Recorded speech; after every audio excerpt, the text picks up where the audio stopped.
تو میں کامیاب بتاؤں گا کہ ہاؤ وی کین بوسٹ اور پریکٹس، کس طرح ہم اپنی پریکٹس کو بہتر سے بہترین کر سکتے ہیں، کس طرح پریکٹس میں اضافہ کر سکتے ہیں، کلینک کہاں ہو، کیسا ہو، کیا ہو، اس سے قطع نظر ہم کس طرح اپنی پریکٹس کو بہت زیادہ بہتر کر سکتے ہیں، یہ میں آج آپ کو ٹپس بتاؤں گا۔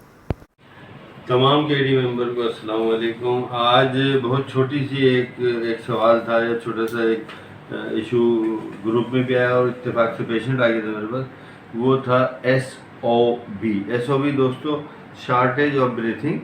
اب اس میں ہوتا یہ ہے کہ اگر مریض کو سانس لینے میں دقت ہو رہی ہو تو بہت ساری وجوہات ہوتی ہیں۔ اگر موسم ہے اور کوئی کرونک پیشنٹ ہے جو کہ صرف اور صرف پھیپھڑوں کے ایشوز میں ہے، یا برونکل ازما میں ہے، یا کوئی ایسی پریشانی میں جس میں صرف اس کو عرصے سے یہی تکلیف ہوتی ہے خاص موسم میں یا خاص چیز کھانے کے بعد، تو SOB کوئی پریشانی کی بات نہیں ہے۔ لیکن اگر کوئی پیشنٹ نارمل تھا، اسے کبھی بھی پھیپھڑوں کا ایشو یا لنگس کا ایشو ہوا نہیں ہو، لیکن وہ اگر SOB میں آتا ہے اور اس کو سانس لینے میں دقت، تکلیف یا پریشانی ہو رہی ہے، تو یاد رکھیے گا کہ یہ اس کو کارڈیک ایشو بھی ہو سکتا ہے اور کچھ بھی ایشو ہو سکتا ہے۔ برونکل ازما کا اگر آپ پیشنٹ دیکھیں گے تو برونکل ازما میں مریض کے کاندھے یا شانے یوں بیٹھے گا، مریض اس طرح یہ شانے یوں اٹھائے گا سانس لیتے ہوئے، اور جب آپ اسٹیٹ لگائیں گے اس کے تو ویزنگ آئے گی۔ یہ آسکلٹیشن جب آپ کریں گے تو آسکلٹیشن میں ویزنگ سیٹی بجتی ہوئی آئے گی۔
تو یہ تو برونکل ازما ہو گیا، یا اس طرح کی کیفیت ہو گئی جس میں پریشانی تو ہے، ایمرجنسی تو ہے، لیکن اتنی ایمرجنسی نہیں ہے کہ آپ اپنے کلینک پہ ہینڈل نہیں کر سکتے۔